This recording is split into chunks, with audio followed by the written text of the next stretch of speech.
ഇതാണ് കുട്ടികളെ നമ്മളെ ചെറുപ്പത്തിൽ കിട്ടിയ ബ്രോസ്റ്റ്. ഇപ്പം നമ്മളാണ് ചെന്ന ബ്രോസ്റ്റ് കൊണ്ടിരിപ്പ ചൊവ്വായ കൊണ്ടിരിപ്പ എന്ന് പറഞ്ഞാണ് മനുഷ്യനെ പെരയിൽ നിക്കപ്പൂർത്തി തരൂല കുട്ടികൾ. ഞങ്ങളെ ചെറുപ്പത്തിൽ തിന്നതിൻ്റെ ഒറിജിനൽ ബ്രോസ്റ്റ് തേന്ന് മനസ്സിലായില്ലേ? ഇതിൻ്റെ ഒരു ടേസ്റ്റോ ഇതിൻ്റെ ഗുണമോ ഇപ്പോഴത്തെ നിങ്ങൾ തിന്നുന്ന ബ്രോസ്റ്റിന് കിട്ടൂല. മനസ്സിലായ?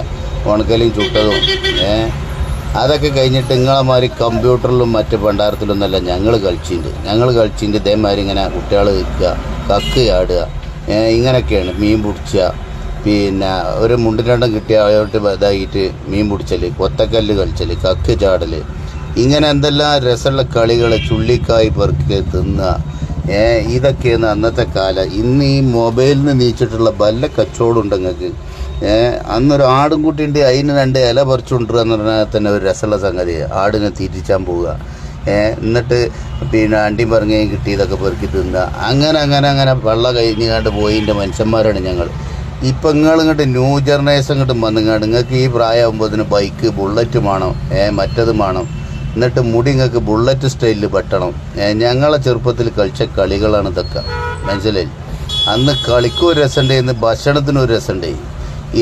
ഇതേപോലെ പോയിട്ട് വല്ല മീനൊക്കെ വല്ല കണ്ടല്ലോ അല്ലെങ്കിൽ പാടത്തോ വയലൊക്കെ എറിഞ്ഞാണ്ട് കിട്ടേണ്ടത് കൊടുന്ന് അതിന് ആ ചെറിയത് കിട്ടേണ്ട ഒറിജിനലിന്ന് അതിലൊന്നും മായല്ലേന്ന്.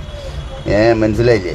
പിന്നെ അന്ന് ഇതേമാതിരി തന്നെ പാടം കൃഷി ഇതൊക്കെയാണ്. ഈ കൃഷികളൊക്കെ ചെയ്ത് വാപ്പാർക്ക് വല്ലതും വൈകുന്നേരമാകുമ്പോൾ ലേശം നെല്ല് കിട്ടിയിട്ട് അത് കൊടുന്ന് പെരയിൽ കുത്തി ഉണ്ടാക്കിയിട്ട് രാത്രി അതുകൊണ്ട് വല്ലതും വെച്ചുണ്ടാക്കിയിട്ട് വേണം തിന്നണമെങ്കിൽ. ഇന്നിപ്പോൾ നിങ്ങൾക്ക് ഇതൊന്നും പറഞ്ഞാൽ നിങ്ങൾ പറയാ അതൊക്കെ തന്ത വൈബാണ് പറയും. എന്നിട്ട് മനുഷ്യനാടം തെറ്റും. ഇറ്റിങ്ങളിന്ന് ആ കാലത്ത് ഞങ്ങളെ വാപ്പാർ പാടത്ത് പോയി നയിച്ച് കിട്ടിയിട്ട് വേണം. അതേമാതിരി കണ്ടിട്ട് ഞങ്ങൾ സ്പീക്കർ സെറ്റ് കെട്ടിയിരിക്കണ് തെങ്ങിൻ്റെ മുകളിൽ. ഈ പാട്ട് കേൾക്കുമ്പോൾ അന്നാണ് ഞങ്ങൾക്ക് ഒരു കല്യാണത്തിന് പോയിട്ട് പള്ളർച്ചി ചോറ് കഴിച്ചാൻ പറ്റുക. അന്നൊരു സമാധാനമുണ്ട്. 2 വട്ടം പറ്റുന്നുണ്ട്, 2 വട്ടം വെച്ചും. കാരണം പള്ളർച്ചി ചോറ് കിട്ടൽ ഇങ്ങനത്തെ കല്യാണം ഉണ്ടാകുമ്പോൾ അല്ലാത്ത ദിവസമൊക്കെ ഒരു അളവിൽ വരിയെന്ന് വിളമ്പി തരും. അത് തിന്നുകാണ്ട് മുണ്ടാതെ പോയി കിടന്നുറങ്ങുക. അതിനെ കിട്ടിയാലായി, അല്ലെങ്കിൽ കിട്ടൂല. അപ്പോൾ കല്യാണം നമ്മളോട് പറയില്ല വെച്ചിട്ട് ആൾക്കാരെ മുന്നിൽ കൂടെ ഇങ്ങനെ നടക്കലാണ്. എന്നിട്ട് അതിനേനെ ആരൊക്കെ തുണിക്കുപ്പായും വായ്പ കഴിഞ്ഞിട്ടാണ് പോകാൻ. ഇന്നിപ്പോൾ കല്യാണം പറയുമെന്ന് വിചാരിച്ചാണ് ഓനെ കാണുന്നിടത്ത് മാറലാണ്. കാരണം അതിനകത്തരം കല്യാണം ഉണ്ടാവും. പിന്നെ അതിന് തിന്നുന്ന ദിവസം